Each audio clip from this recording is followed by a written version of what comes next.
नाशिक ग्रामीण पोलिसांनी आंतरराज्य दरोडा टोळीचा मोठा पर्दाफाश करत केरळ राज्यातून 12 आरोपींना अटक केली असून 5 आरोपी अद्याप फरार आहे। ही माहिती पोलीस अधीक्षक बाळासाहेब पाटील यांनी दिली आहे। डिसेंबर 2025 मध्ये अर्थात 11 डिसेंबर 2025 रोजी मुंबई आग्रा महामार्गावरील वाडीबरे हद्दीत एका स्कॉर्पिओ कारला अडवून सुमारे 10 लाख रुपयांचा दरोडा टाकण्यात आला होता।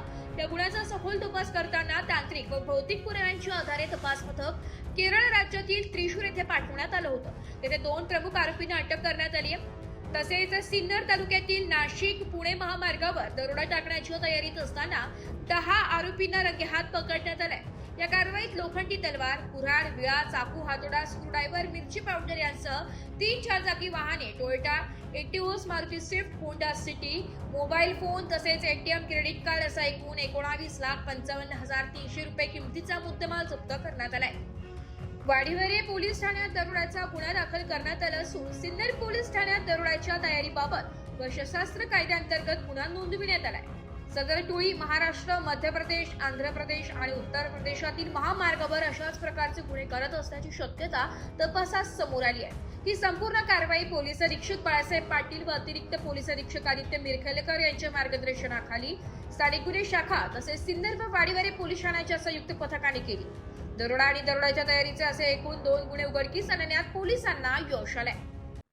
सिन्नर पोलीस स्टेशनच्या हद्दीमध्ये दरोड्याच्या तयारीत असणारी टोळी यांना पकडण्यामध्ये सिन्नर पोलीस आणि स्थानिक गुन्हे शाखेला यश मिळालेलं आहे। यांच्याकडे अधिक चौकशी केली असता यांनी अंगडियाची वाहनं ही वेगवेगळ्या ठिकाणी म्हणजे नाशिक ग्रामीणच्या हद्दीमध्ये, वेगवेगळ्या जिल्ह्यामध्ये आणि राज्यामध्ये अशा प्रकारच्या अंगडियाची वाहनांची माहिती काढून त्यांना रेकी करून त्यांना अडवून त्याच्यामधले कॅश आणि इतर मौल्यवान वस्तू लुटण्यासाठी प्रयत्न केलेले आहेत, यशस्वी पण केलेले आहेत। ही संपूर्ण टोळी ही त्रिशूर जिल्ह्यातील केरळ राज्यातील आहे। याच्यामधल्या 12 लोकांना आतापर्यंत अटक केलेली आहे।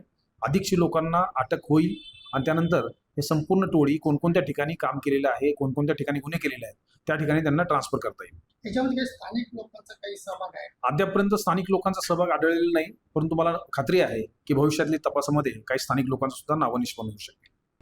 वृत्तसंकलन विभाग, एव्ही न्यूज, नाशिक।